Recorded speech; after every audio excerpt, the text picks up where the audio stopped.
నమస్కారం అండి. మనం ఇప్పుడు గోగినేని మణి గారు రచించిన 'కలవారి కోడలు' అనే కథను విందామా? శ్రీనిలయం ముందు కారు ఆగింది. మేం కారు దిగ్గానే ఆత్మీయుల స్పర్శలా హాయ్ అనిపించే ప్రాతకాలపు పిల్లగాలి పరిమళాలను వెదజల్లుతూ పరామర్శ చేసింది. సరిగ్గా అప్పుడే ఎక్కడి నుండో ఓ కోయిల కూ అంటూ రాగం తీసింది మాకు స్వాగతం చెబుతున్నట్లుగా. ఆ ప్రశాంత ప్రభాత సమయంలో కోయిల తీయని పలకరింపుకు, చల్లగాలి అలరింపుకు మనసు పులకించింది. ప్రకృతి కూడా మమ్మల్ని మౌనంగా, మధురంగా ఆశీర్వదిస్తున్న అనుభూతి కలిగింది. ఒక్క క్షణం కళ్ళెత్తి పరిశీలనగా చూశాను శ్రీనిలయం. ఇంకా పూర్తిగా కరిగిపోని తెలిమంచు తెరల మధ్య మేలిముసుగు ధరించిన మహారాజ్ఞిలా మనోజ్ఞంగా ఉంది. అందంగా, అట్టహాసంగా ఉన్న ఆ భవనం నిజంగా శ్రీకి నిలయమే సుమా అన్నట్లుగానూ ఉంది. ఆ ఆవరణంతా శోభాయమానము, పరిమళభరితము కావిస్తున్న రంగురంగుల క్రోటన్సు, రకరకాల పూల మొక్కలు మాకు ఆహ్వానం పలుకుతున్నట్టుగా చిరుగాలి అలలకు అందంగా తలలూపుతున్నాయి. నేటి నుండి జీవితం కొత్త మలుపు తిరిగి కొత్త పరిసరాలలో కొత్త వ్యక్తుల మధ్య కొనసాగబోతోంది. ఒక్క క్షణం ఏదో తెలియని సంకోచంతో మనసు రెపరెపలాడింది. బెరుకుగా నిలబడిపోయిన నా వైపు విష్ణు చిరునవ్వుతో చూసి నా అరచేతిని పట్టుకుని మెల్లగా నొక్కారు. ఆ స్నేహపూర్వక స్పర్శ నుంచి, చూపు నుండి నాకేదో ఉత్సాహం అందివచ్చినట్లయింది. నా సంకోచం చెల్లాచెదురైపోయింది. నేను కోరుకున్న, నన్నే కావాలనుకున్న వ్యక్తితోనే జీవితాన్ని పంచుకోగలుగుతున్న అదృష్టవంతురాల్ని. విష్ణు సహచర్యంలో ఎలాంటి పరిస్థితుల్లోనైనా ఆనందంగా ఉండగలననే నమ్మకం నాకుంది. ఆ క్షణం శ్రీనిలయం చేతులు చాపి ఆదరంగా ఆహ్వానిస్తున్న ఆత్మబంధువులా కనిపించింది. అవును, ఈ శ్రీనిలయం నా ఆశల నందనోద్యానం, నా సుందర స్వప్నాలను నిజం చేసే మధుర బృందావనం. నలుగురున్న ఇల్లు నవ్వులతో నందనవనాన్నే మరిపిస్తుందని నా అభిప్రాయం. అందుకే ఎక్కువ మంది ఉన్న ఇంటికి కోడలుగా వెళ్ళాలనేది నా కోరిక. ఆ కోరికకు పునాది తోడబుట్టిన వాళ్ళు లేకుండా నేను ఒంటరిగా పెరగడమే అయి ఉంటుంది. నన్ను మనసారా ఇష్టపడుతున్నట్లుగా తెలిసిన వ్యక్తినే పెళ్లి చేసుకోవాలనేది నా మరో కోరిక.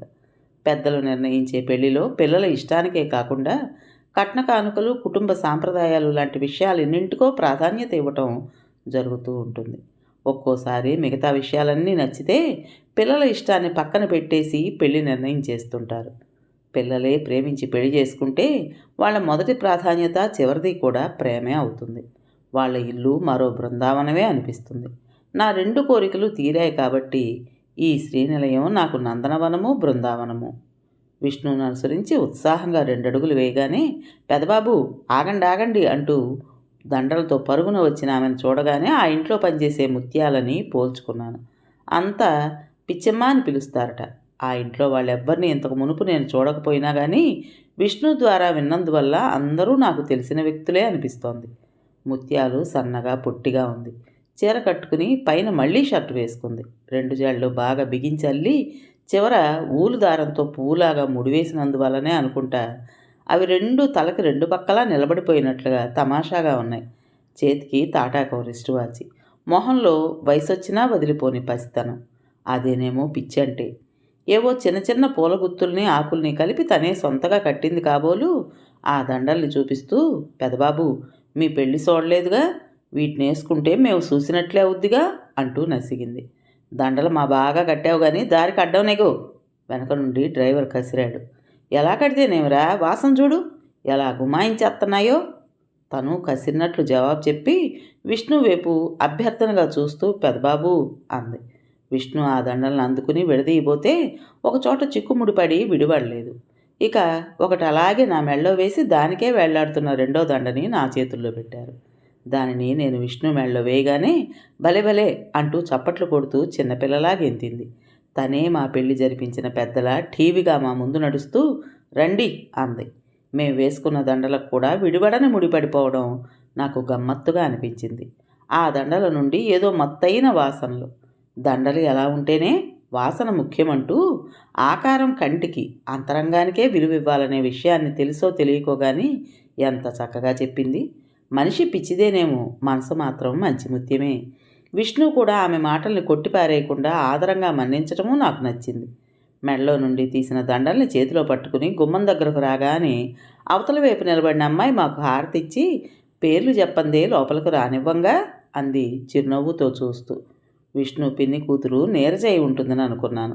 చామంచాయ రంగుతో చక్కని ముఖ కవళికలతో అందంగా కళగా ఉంది.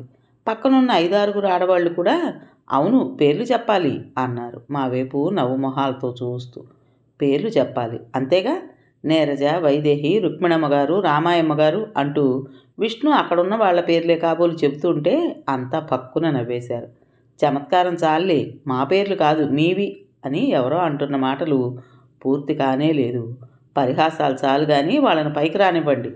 పదునైన బాణాల్లా దూసుకొచ్చిన ఆ మాటలకు అంతా ఉలిక్కిపడి తలలు తిప్పి వెనక్కి చూశారు.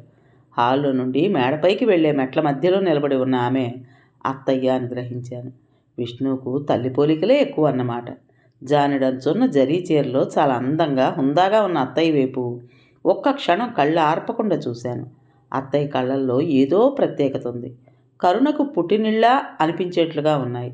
మాటల్లో ఎందుకంత కాఠిన్యం? ఒకే ఒక సెకండ్ సేపు నన్ను నిశితంగా చూసి చూడనట్లుగా చూసి వెంటనే పైకి వెళ్ళిపోయారు. ఆ చూపుల్లో ఇష్టమూ లేదు, అయిష్టమూ లేదు. ఏదో నిర్లిప్తత. అక్కడున్న వాళ్ళందరి వదనాలపై క్షణం క్రితం విరిసిన నవ్వుల పువ్వులు వాడిపోయాయి. తప్పు చేసి పట్టుబడ్డ వాళ్ళలా అందరూ తలలు వంచుకుని మెల్లగా వెళ్ళిపోయారు. విష్ణు పెళ్ళి సాంప్రదాయంగా అత్యంత వైభవంగా జరగాలనే కోరిక అత్తయ్యకుందని నాకు తెలుసు. తన కోరికకు విరుద్ధంగా విష్ణు రిజిస్టర్ మ్యారేజ్ చేసుకున్నందుకే కోపం వచ్చిందా?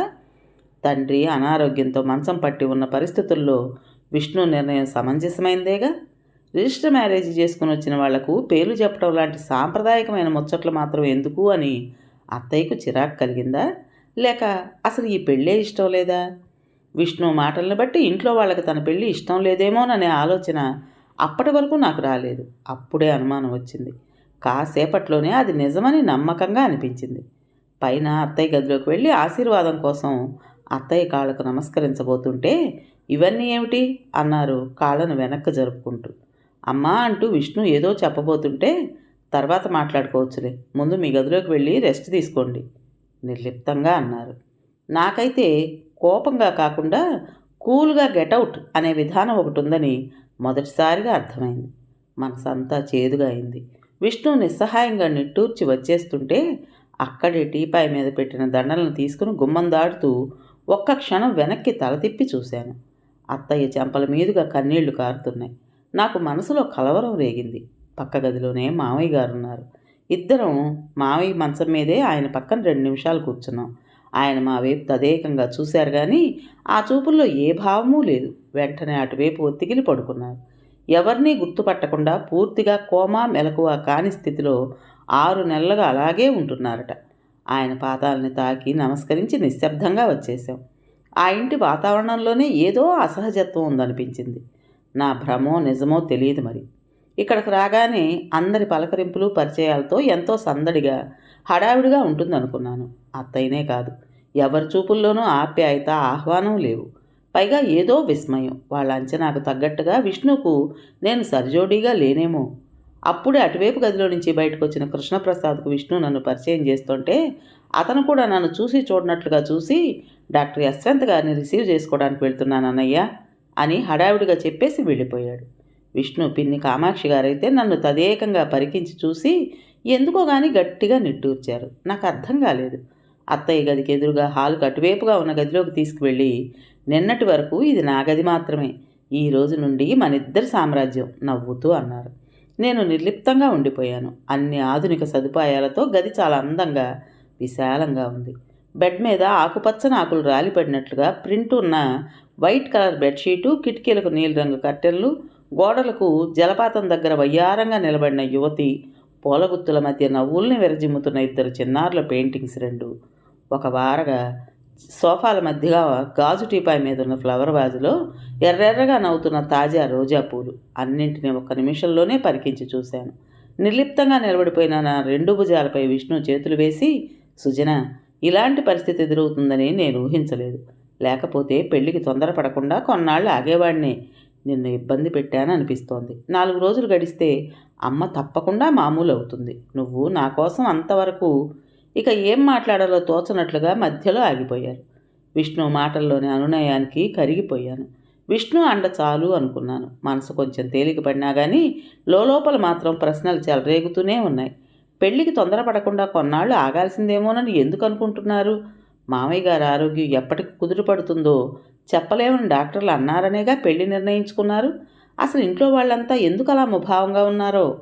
నా సందేహాలకు సమాధానం కొంత ఆ మధ్యాహ్నమే లభించింది. విష్ణు కాసేపట్లోనే ఎవరినో అర్జెంటుగా కలవాలని ఫోన్ వస్తే హడావిడిగా తయారైపోయారు. ఆ ఇంట్లోకి అడుగుపెట్టిన కాసేపట్లోనే విష్ణు లేకుండా ఒంటరిగా ఉండాలంటే కొంచెం దిగులుగా అనిపించింది. సుజనా, నువ్వు మొహమాటంగా ఉండకు. నువ్వు ఎవరింటికో అతిథిగా రాలేదు. ఇది నీ ఇల్లు కూడా. నీకేం కావాల్సిన నీరజని అడుగు. తప్పనిసరి కాబట్టి వెళ్లాల్సి వస్తోంది అని అంటూ రవిగారు బయలుదేరే సమయానికల్లా నేను మన ఇంట్లో ఉంటాగా అంటూ నవ్వారు. రవిగారు ఎవరన్నట్లుగా ఆశ్చర్యంగా చూశాను. అక్కడే ఉన్న ఆ రోజు పేపర్ తీసి సూర్యాస్తమయం అని రాసి టైం వేసి ఉన్న చోటు చూపించారు.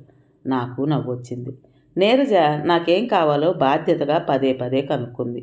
సూట్ కేసుల్లోని నా బట్టలు తీసి సర్దుకోవడం, కాఫీ టిఫిన్ లాంటి పనులు అయ్యాక ఇల్లంతా తిప్పి చూపించింది. ఆ ఇంటిని చూస్తుంటే నాకు తెలియని కొత్త ప్రపంచంలోకి అడుగుపెట్టినట్లుగా అయోమయంగా అనిపించింది. ప్రతి చిన్న విషయం పట్ల కూడా ఎంతో శ్రద్ధ తీసుకుని ఎంతో అందంగా కళాత్మకంగా తీర్చిదిద్దినట్లుగా తెలుస్తోంది. అలంకరణ కోసం అక్కడక్కడా ఉంచిన వస్తువుల్ని ఎక్కడెక్కడి నుండి ఏ ఏ దేశాల నుండి ప్రదేశాల నుండి తెచ్చారో నీరజ వివరంగా చెప్పింది. విష్ణు వాళ్ళిల్లు శ్రీనిలయం చాలా గొప్పగా ఉంటుందని విన్నానని భవానీ ఆంటీ నాతో చెప్పింది, కానీ ఇంతలా ఉంటుందని ఊహించలేకపోయాను. ఇల్లే కాదు, విష్ణు మాటలను బట్టి ఇంట్లో వాళ్ళ ప్రవర్తన వేరే విధంగా ఉంటుందని ఊహించాను. అందరూ మా చుట్టూ చేరి పరిచయాలు పరిహాసాలతో సందడి చేస్తారని అనుకుంటే జరగకూడదేదో జరిగినట్లుగా పరిస్థితి ఇలా ఉంది. నా అంచనా అన్ని విషయాల్లోనూ తప్పింది. ఊహలు ఎప్పుడూ వాస్తవ విరుద్ధంగా ఉంటాయి కాబోలు. పక్కింటి అమ్మాయిలు నన్ను చూడటానికి వచ్చారని నీరజ నన్ను హాల్లోకి తీసుకెళ్ళింది. చదువుకుంటున్న అమ్మాయిల్లా ఉన్నారు. కాలేజీకి వెళ్తూ వచ్చారు కాబోలు, చేతుల్లో పుస్తకాలు ఉన్నాయి. నీరజ నన్ను కూర్చోబెట్టి పరిచయం చేసి పని మీద లోపలికి వెళ్ళిపోయింది. వాళ్ళు కళ్ళు అప్పగించి చూస్తుంటే నేనే ఏం చదువుతున్నారు లాంటి ప్రశ్నలు వేస్తూ మాటలు కలిపాను. 2 నిమిషాలకే వెళ్ళి వస్తామంటూ లేచి నిలబడేసరికి నేను సరేనంటూ తల ఊపి లోపలికి వచ్చేస్తుంటే వాళ్ళిద్దరి మాటలు నా చెవిన పడ్డాయి. వెళ్తూనే ఒక అమ్మాయి చాలా మెల్లగా శ్రీలక్ష్మి కంటే అందంగా ఉంటుందని అనుకున్నానే అని అంటే, ఇంకో అమ్మాయి కూడా గుసగుసగా శ్రీలక్ష్మి లాంటి వాళ్ళు చాలా అరుదుగా ఉంటారు, అంతకన్నా అందమైన వాళ్ళు ఉండరేమో అంటోంది. శ్రీలక్ష్మి ఎవరో? వాళ్ళ స్నేహితురాలో బంధువుల అమ్మాయో అయి ఉంటుందని అనుకున్నాను. విష్ణు ఇష్టపడి పెళ్లి చేసుకున్న అమ్మాయి కూడా అంత అందంగా ఉంటుందని వాళ్ళు ఊహించారు కాబోలు. అయినా అదేం పోలిక అని మనసులోనే నవ్వుకున్నాను. కానీ నా జీవితాన్ని ఓ కుదుపు కుదిపే ప్రముఖ పాత్ర శ్రీలక్ష్మిదని ఆ తర్వాత తెలిసొచ్చింది. ఆ మధ్యాహ్నం నా దగ్గరకు కామాక్షి అత్తయ్య, నీరజ 2 సూట్ కేసులు తెచ్చారు. ఒకదానిలో 10 వరకు ఖరీదైన పట్టు చీరలు, రెండో దానిలో నగలు ఉన్నాయి. చీరలన్నింటినీ మడతలు కొంచెంగా విప్పి పమిట కొంగులు చూపించి నీరజ ఎలా ఉన్నాయి అని అడిగితే బాగున్నాయి అన్నాను. ఆ తర్వాత నీరజ నగల బాక్సులన్నింటినీ తెరిచి చూపిస్తుంటే కామాక్షి అత్తయ్య వాటి గురించి చెప్పుకొచ్చారు. వాటికి చాలా చరిత్ర కూడా ఉంది మరి. అప్పుడెప్పుడో ఒకసారి అత్తయ్య కోయంబత్తూరు వెళ్ళినప్పుడు తెలిసిన జమీందారు గారి భార్య మెడలోని కెంపుల హారాన్ని చూసి ఇక్కడైతే అంత బాగా చేయరేమోనని అక్కడే చేయించారట. ముత్యాల హారాన్ని కాశ్మీర్లో, పచ్చల సెట్ని బెంగళూరులో, ఇంకొకటి ఇంకో చోట, అలా ఆ నగలన్నింటినీ ఎప్పటి నుండో ఎక్కడెక్కడో నచ్చినవి కొంటూ చేయిస్తూ వచ్చారట. నగల పట్ల అత్తయ్యకున్న శ్రద్ధకు అభిరుచికి ఆశ్చర్యంగా అనిపించింది. అయితే అవి చూపిస్తూ వాటి గురించి చెబుతున్నప్పుడు చిన్నత్తయ్య మాటి మాటికి నిట్టూర్చడం, తనలో తానుగా ఎవరికేది ప్రాప్తమో అని స్వగతంలా గుణుక్కోవడం నాకు అర్థం కాలేదు. అవన్నీ నాకెందుకు చూపిస్తున్నారా అని అనుకుంటుంటే అత్తయ్య నా కోసమే వాటిని పంపించారని నీరజ చెప్పగానే ఒక్క క్షణం బిత్తరపోయాను. ఒక్క క్షణం నా వైపు నిదానంగా చూడటానికి కానీ పలకరించడానికి కానీ ఇష్టపడని అత్తయ్య నా కోసం ఇంత విలువైన నగల్ని చీరల్ని ఇవ్వడమేమిటి? విడ్డూరంగా ఉంది. ఒక్క నిమిషానికే నాకు విషయం కొంత అర్థమైంది. కోడలికిచ్చే నగలనే అంత శ్రద్ధగా ఎప్పటి నుండో చేయించారంటే విష్ణు పెళ్లిని ఏ రీతిలో ఎంత వైభవంగా చేయాలని అనుకున్నారో ఊహించగలను. సహజంగా ఏ కోటీశ్వర్ల అమ్మాయో తన కోడలుగా వస్తుందని అత్తయ్య అనుకునుంటారు. అందుకే అంత ఖరీదైన నగలు తమ స్థాయికి తగ్గట్టుగా చేయించారన్నమాట. అయితే అనుకోని విధంగా విష్ణు నాలాంటి సామాన్య కుటుంబం నుండి వచ్చిన అమ్మాయిని పెళ్లి చేసుకోవడంతో అత్తయ్య ఆశలన్నీ తలక్రిందులైపోయాయి కాబోలు. మామూలు కథే. తమ స్థాయి ఏమిటో నాకు తెలియజేయడానికే, తన అయిష్టతను స్పష్టం చేయటానికి కూడా అత్తయ్య తను ఇవ్వకుండా ఇలా పంపించారని నాకు అనిపించింది. వాటిని సూట్ కేసుల్లో యథాప్రకారం సర్దేసి నీరజ వైపుకు జరిపి చెప్పాను.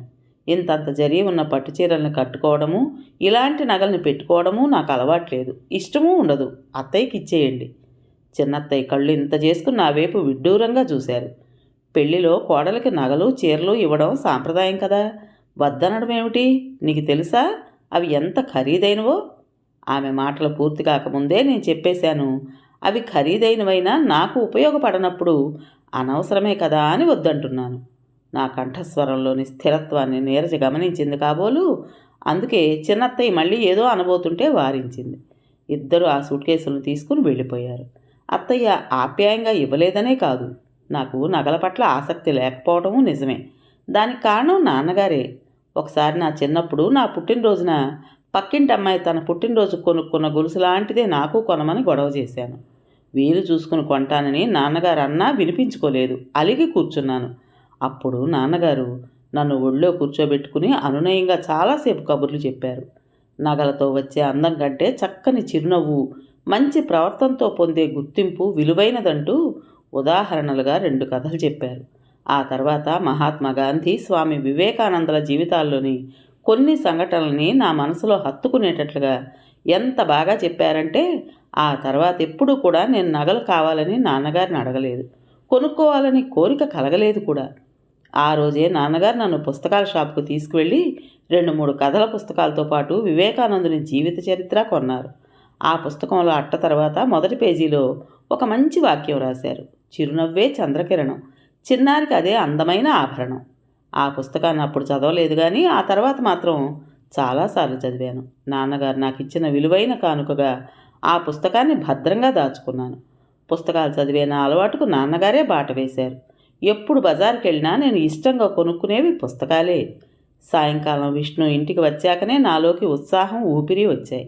విష్ణు తన రిస్టు వాచిలో టైం చూసుకుంటూ, సారీ, అరగంట లేట్ అయింది అన్నారు. పేపర్లోని సూర్యాస్తమయ వేళ దాటి అరగంట అయిందని అలా అన్నారని అర్థమైంది.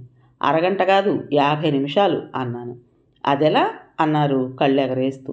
నిమిషాలు లెక్క పెట్టుకుంటూ ఎదురు చూస్తున్న నా మీద జాలిపడి, రవిగారు తన షెడ్యూల్ ప్రకారం కాకుండా 20 నిమిషాలు ముందుగానే బయలుదేరిపోయారు. మీరు అది గమనించలేదు కాబోలు. విష్ణు నవ్వేశారు. ఈరోజు ప్రతి నిమిషం విలువైనదేనని చెప్పకనే చెప్పటం, అవునా? నీలో చెమక చాలా ఉందే అంటూ నా చెంపపై చూపుడు వేలుతో గీత గీసి హడావుడిని అభినయిస్తూ బాత్రూంలోకి వెళ్ళారు. విష్ణు తాకిన చెంపకి చెయ్యి ఆనించుకుని 2 నిమిషాలు అలాగే ఉండిపోయాను. విష్ణు స్నానం చేసి వచ్చేలోపు కాలక్షేపానికి టీవీ ఆన్ చేశాను. విష్ణు గదిలోకి వస్తూనే, సుజన, నువ్వు ఒక మాట ఇవ్వాలి నాకు అన్నారు సీరియస్గా. ఏమిటి అడిగాను. రోజంతా పగలు నీ ఇష్టమే, కానీ నేను ఇంట్లో ఉన్నప్పుడు ఈ గదిలో ఏవైనా ప్రత్యేకమైన ప్రోగ్రామ్ని ఇద్దరం చూడాలనుకుంటే తప్ప నువ్వు టీవీ ఆన్ చేయకూడదు. నీ చూపులు దేని మీద ఉండకూడదు, కేవలం తన మీదే ఉండాలన్నట్లుగా చూపుడు వేలుని తన వైపుకు చూపించి, సరేనా అని అడిగారు. నేను చిరునవ్వుతో, థ్యాంక్స్, అలాగే నన్ను మాటిస్తున్నాను, ఎప్పుడూ తప్పను అన్నాను. థ్యాంక్స్ దేనికి? ఎందుకంటే మీ షరతు నాకు అడగకుండానే ఇచ్చిన వరం లాంటిది కనుక. అద్దంలో చూస్తూ క్రాఫ్ దూకుంటూ, నువ్వు చాలా మంచి అమ్మాయివి అన్నారు. ఇందులో మంచితనం ఏముంది? అర్థంగాక అడిగాను. లేకపోవడం ఏమిటి? మీరుంటే టీవీ చూడకూడదా? ఈ ఇంట్లో నాకు ఆ మాత్రం స్వేచ్ఛా స్వాతంత్రాలు లేవా? పెత్తనమంతా మీదేనా? నేను మనిషిని కాదా? నాకు ఇష్టాయిష్టాలు ఉండవా అని గొంతు పెంచి వాదించకుండా వెంటనే నా మాటను మన్నించావు కదా. విష్ణు తమాషాగా మాట్లాడుతూ చేసిన అభినయానికి పెద్దగా నవ్వేశాను. పొరపాటు పడ్డారు. రోగి కోరిన పత్యాన్నే వైద్యుడు చెప్పాడన్నట్లుగా నాకు ఇష్టమైన దాన్ని మీరు అడిగారు కాబట్టి ఆనందంగా ఒప్పేసుకున్నాను. నాకు నచ్చని విషయమైతే ఇదిగో సరిగ్గా మీరన్నట్లుగానే నానారభసా చేసేస్తాను, తెలుసుకోండి హెచ్చరికలా అన్నాను. ఓ, అంత సత్తా ఉందా? చూద్దాం, అలాంటి సీన్ కూడా ఎదురవుతుందేమో అంటూ నవ్వారు. క్రిందికి డైనింగ్ హాల్ దగ్గరికి ఇద్దరం వెళ్ళాం. అందరం కలిసి ఒక్కసారే భోజనం చేసినా కానీ మాటలు లేవు. ఎవరికి వాళ్ళు నిశ్శబ్దంగానే ముగించారు. నేను గదిలోకి వచ్చి కూర్చున్న గంట తర్వాత విష్ణు వచ్చారు. చేతిలో చిన్న సూట్ కేసు ఉంది. కథ పేరు కలవారి కోడలు. రచించిన వారు గోగినేని మణి గారు. ఈ కథలోని మొదటి భాగం పూర్తయింది. విన్నారు కదండి. మరి ఈ కథ మీకు నచ్చిందా? నచ్చినట్టయితే లైక్ చేసి మరో నలుగురికి షేర్ చేయండి. అలాగే కొత్త వాళ్ళు కనుక మన ఛానల్ని చూస్తున్నట్లయితే తప్పకుండా సబ్స్క్రైబ్ చేసుకోండి. మరి ఇంత మంచి కథను మనకు అందించిన రచయిత్రి గారికి మనందరి తరపున మనస్ఫూర్తిగా ధన్యవాదాలు తెలియజేసుకుంటూ రేపు మరో కొత్త కథతో మీ ముందుకు వస్తాను. అప్పటి వరకు ఉంటానండి.